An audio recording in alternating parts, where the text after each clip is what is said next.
Welcome to the Remnant Seed Bible Study channel. Today's subject is the migrations of the tribe of Judah.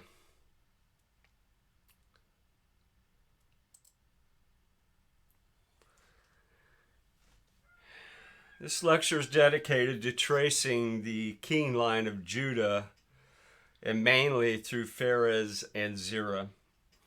There are many theories regarding the travels of the tribe of Judah. One being the departure from the main body of the children of Israel during the time of the captivity under Pharaoh, and the other after Nebuchadnezzar conquered Judah under King Zedekiah later on. In both of these cases, these people used the same migratory routes, and they both ended up in the same place, which is basically the British Empire, which stretched around the world at one time, beloved. And Europe and eventually the USA, they're basically scattered all over the world, and they carry their traits with them everywhere they go. And I'll give all the names of these people respectively later on in this presentation. Now, when we look at the birth of these twins, Pharez was declared the rightful heir, and in him was the king line established later on through the royal house of David. David came through Pharez. Now, Zerah must have felt cheated out of his birthright, and this may have been the reason he split from the main body of the children of Israel during the captivity of Pharaoh. And I had never thought about this before, and I've been researching this for a couple of weeks now, and I've come to believe this. And who knows? Maybe even some of the other children from the other tribes may have went with this group here, and they took off from the main body. And can you blame them? I could just see this happening. So whatever the case may be, both of the descendants of Pharez and Zerah ended up in the same general locations we now see today. Only 3 generations of Zerah were recorded in the Bible, and the reason may be because of their departure from the main body of the Israelite children during the time of captivity under Pharaoh. And it must have been before the Exodus. And this is why they are not recorded in the meticulous genealogies of the Old Testament as Pharez was, because through Pharez would come the king line. And we don't know the reasons why, but we do know of their footprints that were left all over Europe and the British Isles. And beloved, you can only look at empirical evidence, and come to the conclusion with all of the evidence we have of their footprint, the red hand, the scarlet thread. They just carried this with them everywhere they went, and they held on to their traditions. And these lands that they migrated to will bear this out, beloved. So we do have evidence right in front of us from the Bible and in history. So let's move on here. Now, when looking at the characteristics of Jacob's sons given below, we see that the 4th son of Jacob, called Judah, was given the scepter, which is the king line. And through this one will come Jesus Christ, the King of Kings. As we examine the footprints of Pharez and Zerah, you can't help but notice them displayed in the British Empire, just as described by Jacob below. Now, I give an account here of the blessings that Jacob will give to his sons, and he basically lays out all their characteristics that they have carried from this point forward, they all these characteristics followed them wherever they went.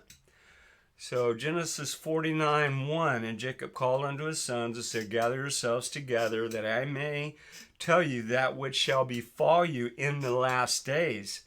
Now, Jacob was a prophet, and he was telling his sons, the characteristics that they would carry with them throughout the generations. Now gather yourself together and hear, ye sons of Jacob, and hearken unto Israel your father. Judah, your brothers will praise you. Now I'm going to concentrate only on Judah here, because that's what this lecture is about. It's about Judah, and I've already given you the characteristics of the other 11 brothers. So your brothers will praise you. Your hand will be upon the neck of your enemies. Your father's sons will bow down to you. You're a lion's cub, Judah. You return from the prey, my son, like a lion. He crouches and lies down like a lioness. Who dares to rouse him? And verse 10 here is where Judah gets the king line passed down to him, given to him. And this was God's will. The scepter will not depart from Judah, nor the ruler's staff from between his feet, until he to whom it belongs shall come, and the obedience of the nations shall be his. And if you look at the British Empire, they were stretched all around the world at one time, and this scepter will never depart from Judah. Now he will tether his donkey to a vine, his colt to the choicest branch. He will wash his garments in wine, his robes in the blood of grapes. His eyes will be darker than wine, his teeth whiter than milk. Now these are blessings. It's just basically saying that wherever Judah goes, he is going to partake of the choicest blessings of God. The British Empire covered the entire planet at one time, and the scepter has never departed from them. And just look at, when the king and queen of England, anytime they go anywhere, all the pomp and circumstance and all the symbology they use. This is all carried on forward from the 12 tribes of Israel, and a lot of it from Judah. They display all the characteristics that Jacob brought forth in Genesis 49. Even the flag of Great Britain uses the lion as their symbol. There are several depictions of the lion that are on display, depending on which branches of Judah's sons were used. And they were the rampant red lion for the branch of Zerah, and the couchant lion for the branch of Pharez. Now, I want to look at the account of the birth of Pharez and Zerah, the sons of Judah, and it's found in Genesis 38. We'll go to verse 27. And it came to pass in the time of her travail, this is talking about Tamar, that behold, twins were in her womb. And it came to pass when she travailed, that the one put out his hand, and the midwife took and bound upon his hand a scarlet thread, saying, this came out first.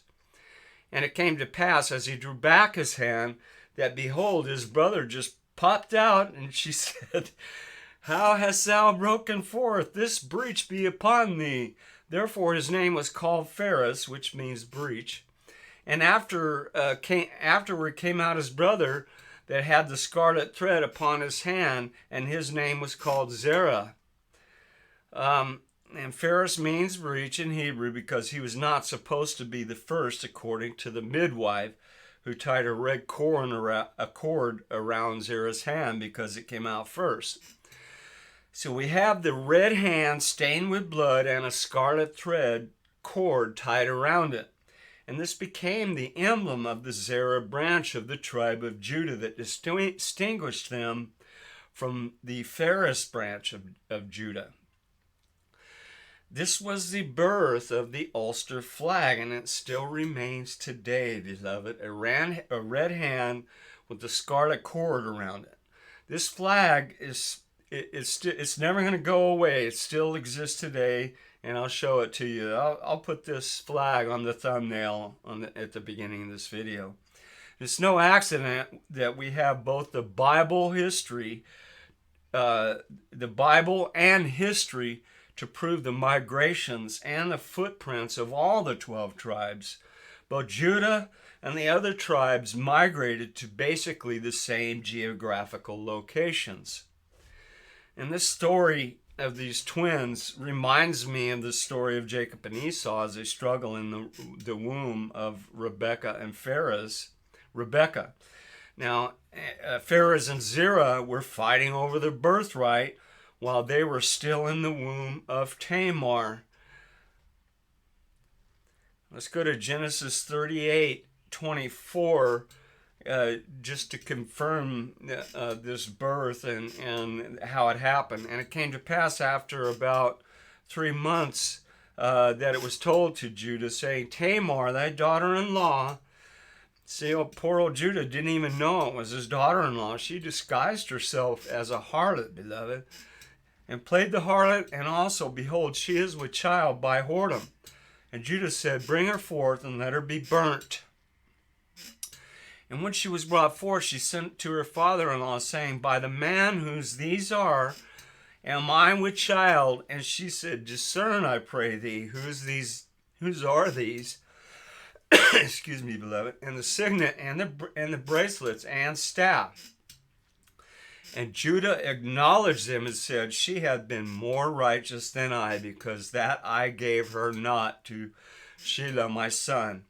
And he knew her no more again. And so he never, this means he never did lie with her again. Take a drink of my coffee. Now, I'm just going to give you the generations, a short synopsis of the generations of Pharez up to King David.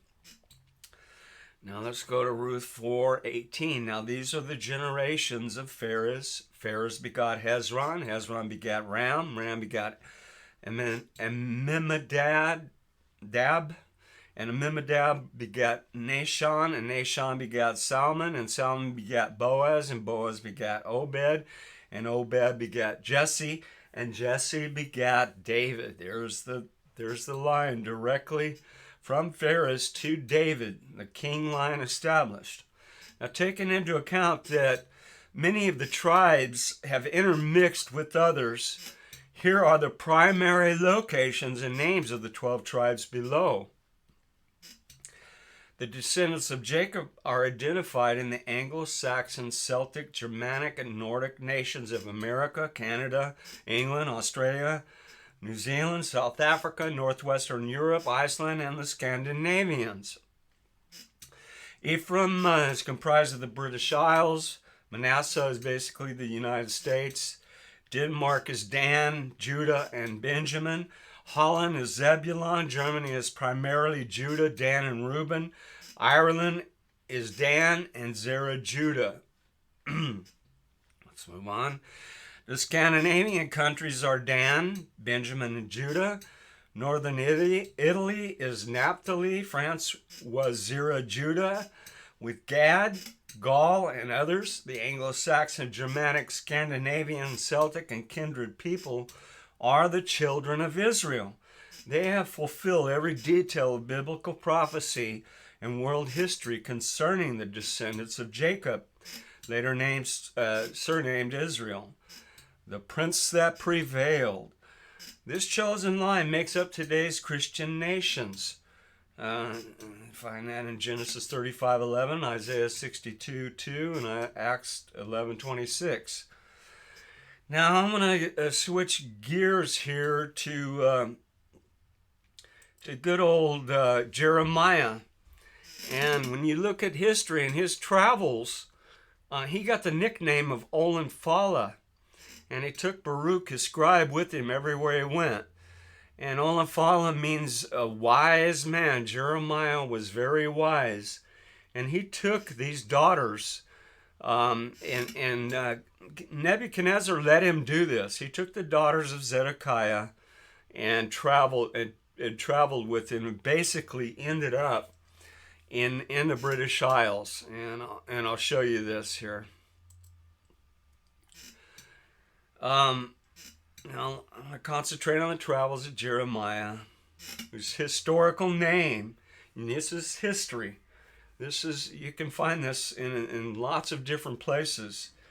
This is after the conquest of the two southern tribes of Judah and Benjamin that resulted in their captivity and later on their dispersal. They were the last remaining tribes of Israel located in the land of Israel during the 5th century, respectively, BC. And for the most part, they would not come back to this land as their nation state until the modern-day Israel was reestablished.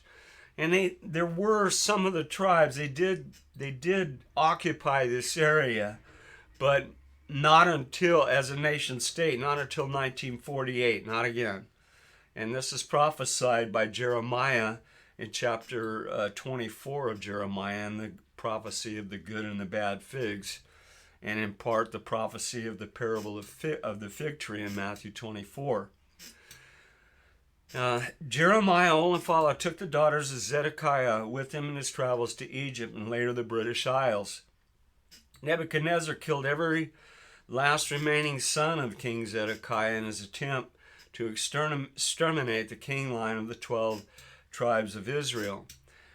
And the two daughters of Zedekiah were named Scota, and she was to be the patriarch of Scotland, and the other daughter was named Tefi, who was to be the patriarch of Ireland. Both were descendants of King Zedekiah, the tribe of Judah. And Nebuchadnezzar of Babylon overthrew King Zedekiah of Jerusalem from the line of David, and respectively in 588, we'll just go with that number, BC.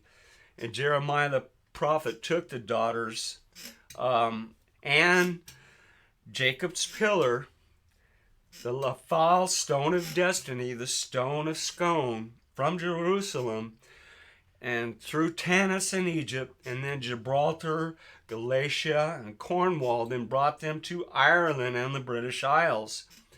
It's basically the same migratory route that all the other tribes use. And they went through the Caucasus Mountains, the passage. There's a passage there that all of them use, this narrow passage with the river going through it. The passage of Israel. And in part, the tribe of Judah was later called the Ulstermen, a part of the modern-day British Empire. And the word British is not English, but Hebrew, and it means people of the covenant. Well, in other words, the people of Israel. The covenant that God made with Abraham, beloved. And the Union Jack is called the Union Jack because it is the flag of the union of Jacob, Israel. And that's really, I just love that, beloved. I named my firstborn son Jacob after my dad. The people of Southern Ireland are also Israelites, descended from Judah's brother Dan, the fifth of Jacob, Israel's son, in Genesis 36, and were known as the Tuatha De Danann, the tribe of Dan.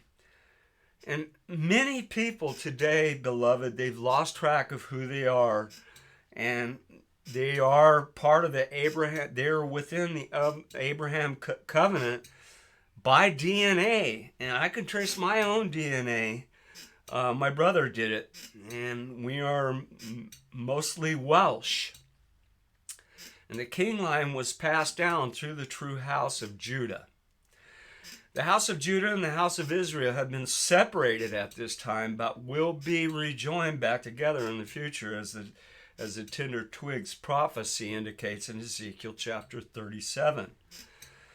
Our brothers have been scattered all over the world in order to fulfill the Abraham covenant to bless all nations. We have been chosen to be a beacon, a light, and of God to the entire world, and that's our destiny, beloved. We don't hoard our blessings. We pass them around. We bless others with the blessings that God has given us. That's what we're called to do. Now, here are the accounts of the captivity of Judah in her last remaining days in the land of Israel before their conquest and dispersal. Isaiah 36, verse 1. Now it came to pass in the 14th day of the year of King Hezekiah that Sennacherib, king of Assyria, came up against the defense cities of Judah and took them.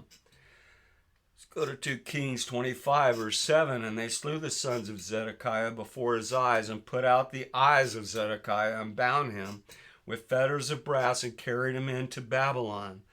This has got to be a horrible death he experienced. But beloved, it was because of his disobedience. He was not a good king. After a long line and succession of bad kings. And his sons, were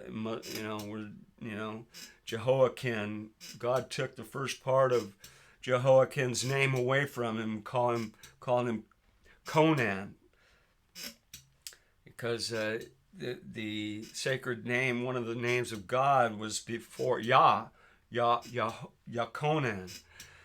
And afterward, saith the Lord, Jeremiah 21, verse 7. I will deliver Zedekiah, king of Judah, and his servants, and the people, and such as are left in the city, from the pestilence, from the sword, and from the famine, into the hand of Nebuchadnezzar, king of Babylon, and to the hand of their enemies, and into the hand of those that seek their life. And he shall smite them with the edge of the sword. He shall not spare them, neither have pity, nor have mercy. This is an awful place to be in when God turns you over to your enemies, beloved. And it's only because of his disobedience and his idolatry that God did this. Jeremiah 39, verse 6. Then the king of Babylon slew the sons of Zedekiah in Riblah before his eyes. Also, the king of Babylon slew all the nobles of Judah. And King Zedekiah had to watch this. And this must have been awful. And only after that, Nebuchadnezzar put out his eyes. Jeremiah 39, verse 7. Moreover, he put out Zedekiah's eyes and bound him with chains and carried him to Babylon. Drug him behind a horse, no doubt. Now below is a historical account of the travels of Jeremiah and the daughters of King Zedekiah after the captivity, the tribe of Judah. And this is an historical account, and we know this by there was an excavation done of Tehaphnes in 1886 by William M. Finders Petrie, made it highly probable that the large oblong platform of brickwork close to the palace fort built at this spot by Psammetichus I, circa 664 BC, and now called Kasher ben El Yehudi, the castle of the Jew's daughter. And this is where old Olymphala took those daughters and stayed there for a little bit before he traveled to the British Isles. And it's identical with the quadrangle which is at the entry of Pharaoh's house in Tehaphnes, in which Jeremiah was commanded to bury the stones as a token that Nebuchadnezzar would spread his pavilion over them when he led his army into Egypt. Now, Josephus explicitly mentions that Nebuchadnezzar, when he captured Tehaphnes, carried off a Jewish contingent from that city. And Dr. Petrie found that while a small fort had existed here since the Ramesside era, compare Herodotus 2:17, yet the town was practically founded by Psammetichus, and it continued prosperous for a century more, but dwindled into a small village in Ptolemaic times. And many ceilings of wine jars stamped with the cartouches of Psammetichus I and Amosis were found in situ. Tehaphnes was the nearest Egyptian town to Israel, so Jeremiah and the other Jewish refugees would take refuge there. And this is most likely the reason why Nebuchadnezzar invaded Egypt at this time was because of this. And now I want to move on to modern times and show you what's going on right now in the world, beloved. We see this concerted effort right now to marginalize the Anglo-Saxon races in the world today. And this is the devil at work, because he hates the children of Israel, because in them are the blessing. And he wants nothing more than to stop us in our tracks and to keep us from passing the blessings of God around to the rest of the world. And make no mistake about this, beloved. Now, the persecution of the whole house of Israel is on the rise in modern times. God has taken his protection away from the nations where the house of Jacob resides because for the most part, they've turned their back on God. And we could see this happening in almost every nation that the house of Jacob is migrated to.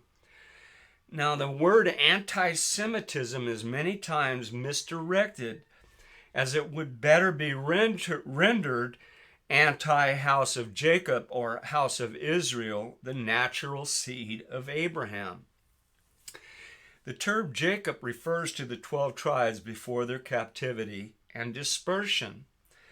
The term lost sheep of the house of Israel truly comes into play in these last days. They are lost to most people, but to some of us who are called the remnant, they're not lost, but clearly visible, beloved. And that's what this whole lecture is about. And this is brought forth by Christ in Matthew 10:6, and I've went over these verses time and again. But go rather to the lost sheep of the house of Israel. And he wouldn't call them lost if they weren't lost, beloved. Matthew 15:24, and he answered and said, I am not sent but unto the lost sheep of the house of Israel. Now, I already went over this, how my roots go back, and I'm Welsh, and I love my heritage, and I could never change it. I would never change it. I am so thankful to be Welsh and to be a part of the 12 tribes of Israel, beloved. Now, I want to go over one of these works that I came across, and this is an excellent work, and I'm just going to briefly scroll through this for the sake of time. I don't want this video to go too long. And it speaks about the pre-Exodus migrations and the two groups. And this is a great work. And so one of these groups was led by Calco, also known as Cecrops, a great-grandson of Zerah. Calco and his group fled to Greece and founded the city of Athens. And there's another group led by Darda of Dardanius, ended up the Troad, and became the ancestors of the Trojans. Not long prior to the Exodus, Gathilaus Milda, a son of Cecrops or Calco, returned to Egypt after killing a man. After assisting one of the pharaohs in his fight against the Ethiopians, Gathilaus was given the hand of Pharaoh's daughter, Scota. And now you hear this, now you see this daughter again coming up here in this different account. And there's her name, Scota. And that's later on Scotland. That's where the name Scotland comes up.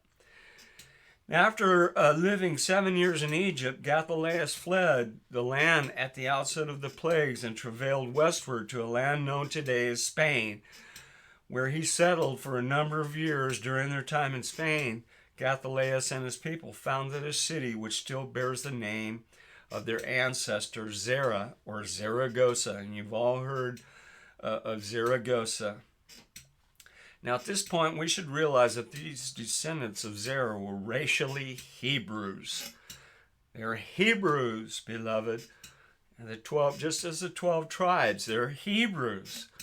And being descended from Eber, through Abraham. And whenever they traveled, they left this name like a footprint, making their journey to distant lands. Thus, the river on the banks of which they founded the city of Zaragoza is still to this day called Ebro, and the land itself they gave the name of Iberia, the land of Hebrew, or the Hebrews.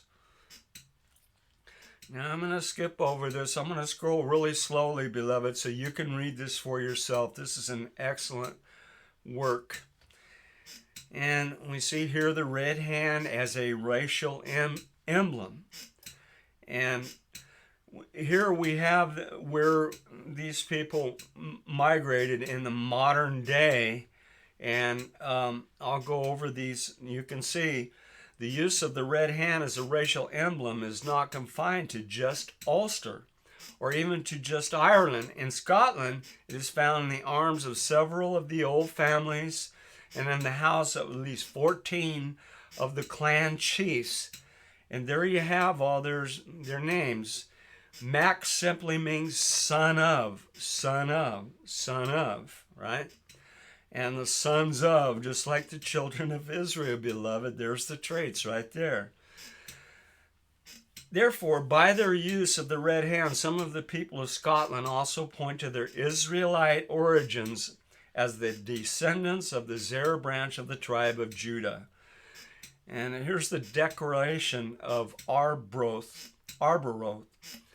And this goes to 501 AD. And they're using this red hand. And you see here that not all of them came solely from Ulster. Their own records state that a large number of them came from Scythia. The Scythians, as I brought forth in the lost tribes of Israel, there's that name again, which is the ancient name of the country to the west of the north of the Caspian Sea. And these are the migratory routes.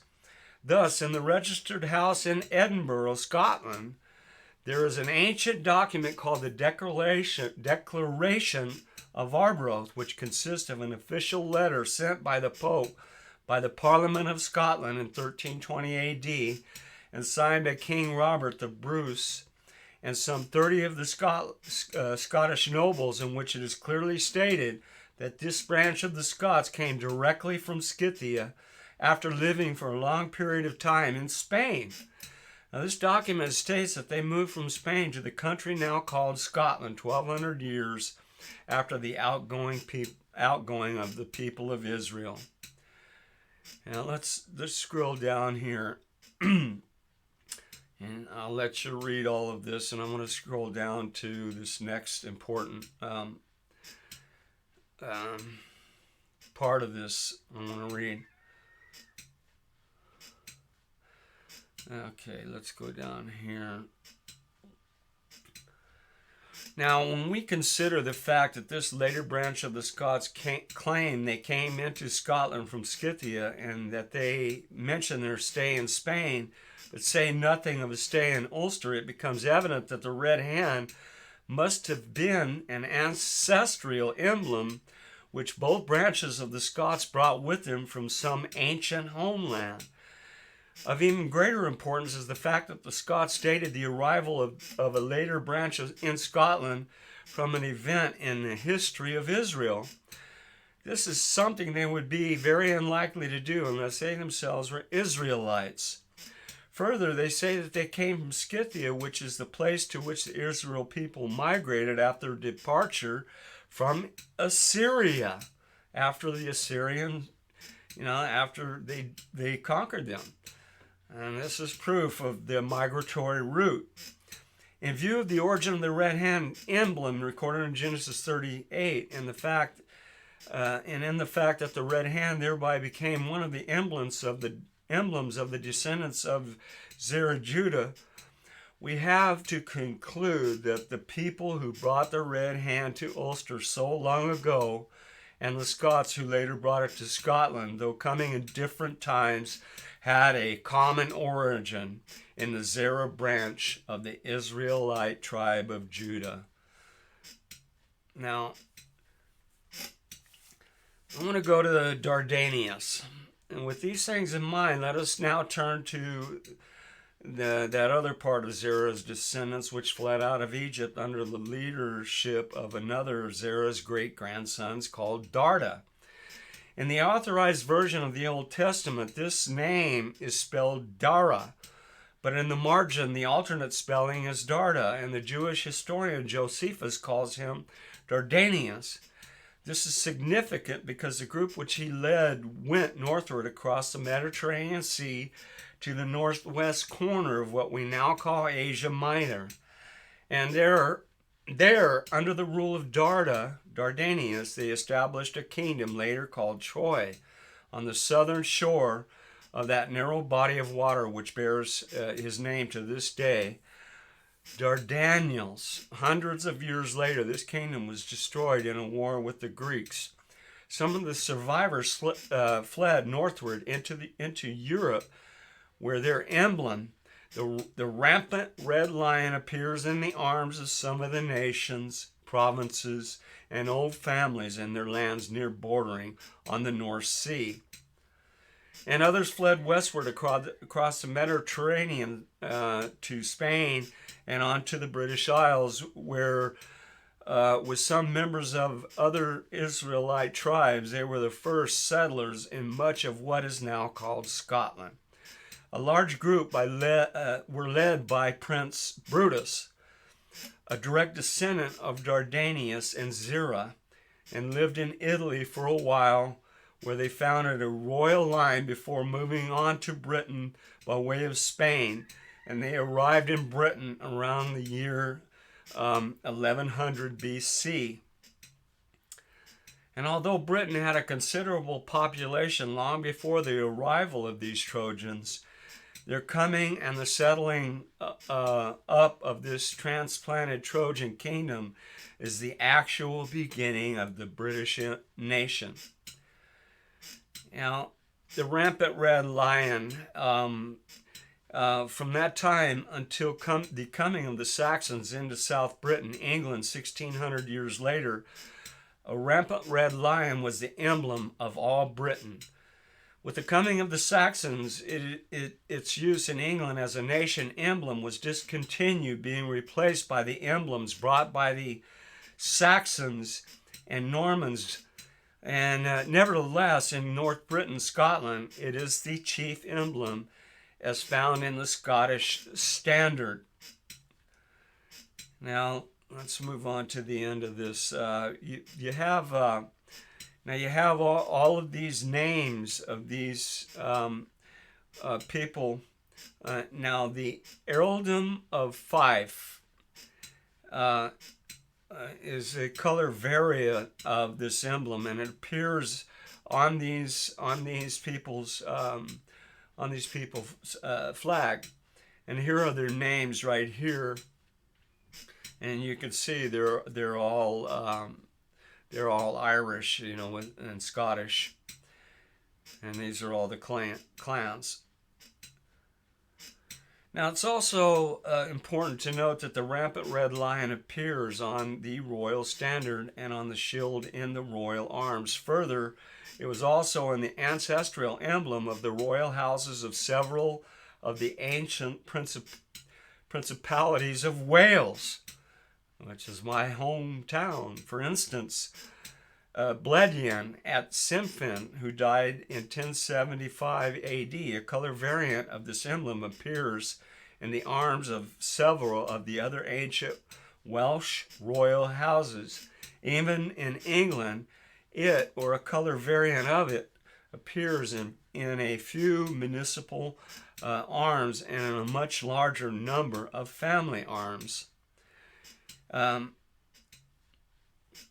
Now, important too is the fact that the rampant red lion emblem appears in the heraldry of the Netherlands, either on the shield or as a supporter in the provincial arms of South Holland, North Holland, Urk, Zeeland, Limburg, and Overijssel, and in the municipal arms of some 50 other places. This flag is carried all over, beloved.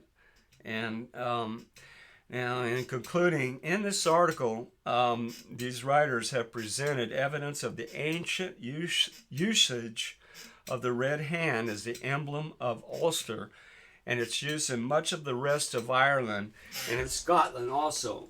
And we noted that the rampant red lion was the emblem of ancient Britain. What the reader may have overlooked, however, is that for at least 1,500 years before the coming of the Saxons into Britain, these two emblems of the Zerah Judah branch of the Israelite tribe of Judah were the chief emblems of the British Isles: the red hand in Ireland and the rampant red lion in Britain. And that concludes this lecture, beloved. This is an interesting study.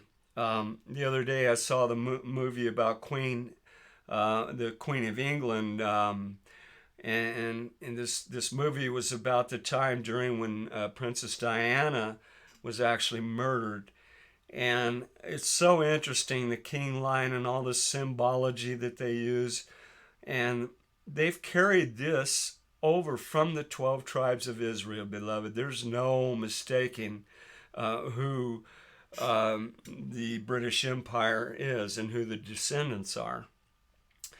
The number one duty of the King and Queen of England is the protector of the faith. And where do you think the King James Bible came from in 1611?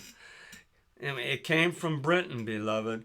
And they are the protectors of the faith and the king line. And there's no mistake about this, beloved. So that's the end of this lecture, and much love from me to you, and we'll see you on the next one.